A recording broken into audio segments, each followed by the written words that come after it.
In Baltimore, 1962, while the world was freaking out over the Cold War, a woman named Elisa Esposito just wanted to take her morning bath, befriend an exotic fish, and maybe, just maybe, dive into a wet romance. Elisa, who was found abandoned as a baby by the side of a river with some unsettling scars on her neck, was born mute.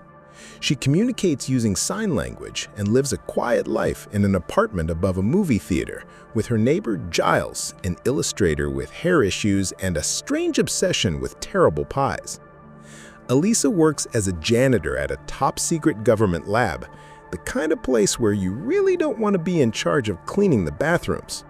Her best friend at work is Zelda Fuller, a witty woman who basically narrates half the film with sass sharper than a scalpel. The lab is run by the tense and perpetually grumpy Colonel Richard Strickland, who one day shows up with an exotic souvenir, a mysterious creature captured in a South American river. Think Aquaman if he talked less and had more scales. One morning, Elisa runs into Strickland in the bathroom, bleeding more than a Tarantino movie. After all the screaming and chaos, she and Zelda are called in to clean the mess. That's when Elisa finds a severed finger. Yep, a finger on the floor. Naturally curious, she peeks into the lab tank and discovers the so-called beast, a humanoid amphibian. Their friendship begins in the most unexpected way, with an egg. Nothing brings two lonely souls together like a snack. Night after night, she returns with music, signs, and affection. The creature seems to dig it, even learning some sign language himself. But of course, someone always has to ruin the fun.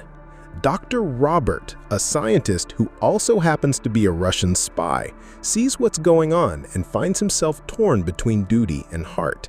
Spoiler, he kinda sorta chooses heart. When Elisa finds out the government wants to autopsy the poor fish alive, she hatches a rescue plan. Giles, hesitant but loyal, joins the mission, and even Zelda gets involved. Dr. Robert, who was supposed to poison the creature, has a change of heart at the last second, proving even spies have souls.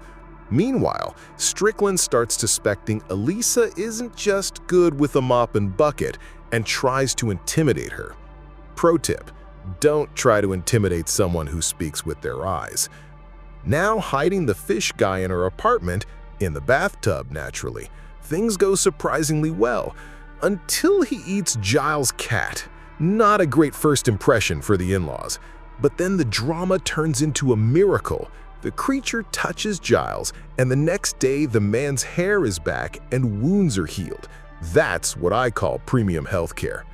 Elisa and the creature fall in love for real, leading to, well, a steamy underwater romance scene that will totally change your idea of soulmate. Of course, the government isn't having it. Strickland chases Elisa to the canal, where she plans to release her scaly lover into the ocean. He shoots them both, but like any great love story, love and the creature's insane healing powers wins. The amphibian man kills Strickland, dives into the water with Elisa, and reveals that the scars on her neck were actually gills all along. Yep, this woman was literally born to love a fishman. Giles wraps up the story with a poetic narration, saying she lived happily ever after, siren style. Fun fact, this film was shot in just 44 days.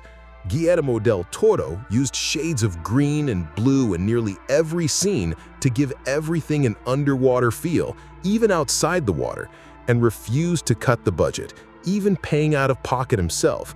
Now, I personally wouldn't hide an aquatic creature in an apartment with a cat, terrible idea, but I would offer him some boiled eggs and put on a Sinatra playlist for ambiance. Props to Elisa for the excellent music taste. The most fascinating part is how they connect so deeply without a single word. Just goes to show that love truly is a universal language. Vocal cords optional. Now I ask you, if you had to choose between saving the amphibian man or handing him over to science in the name of human progress, what would you do? If you enjoyed this breakdown, don't forget to subscribe to the channel and share this video with a friend. Take care, and I'll see you in the next video. Just click the one on your screen now. I promise you'll love it.